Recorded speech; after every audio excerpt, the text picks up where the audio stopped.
Congestion सब congestion, पूरा congestion निकल जाएगा, आपकी आँख की रोशनी भी अच्छी हो जाएगी।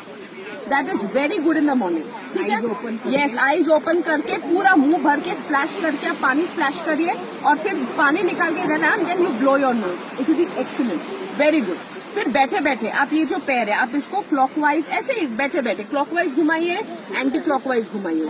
आप ये भी घुमाओगे क्लॉकवाइज एंटी क्लॉकवाइज, ये सीधा आपके इधर, it is triggering the brain, it is triggering the brain. ठीक है, तो दोनों पैर को बैठे बैठे ये करिए।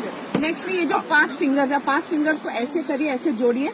फिर जो एक फिंगर है इसको ऐसे घुमाइए, ऐसे 10 बार, उल्टा 10 बार। फिर इसको घुमाइए ऐसे 10 बार, उल्टा 10 बार, ऐसे ऐसे। तो ऐसे करके आप लास्ट फिंगर तक ऐसे करके घुमाते रहिए, देख देख के घुमाइए आप, तो आपका automatically your brain will become very sharp, very sharp. क्योंकि अभी क्या है ना, आप लोग का एक्टिविटी कम हो गया, एक्टिविटी आपका कम हो गया, आप घर पे बैठे हो, तो वो ब्रेन को आपको हट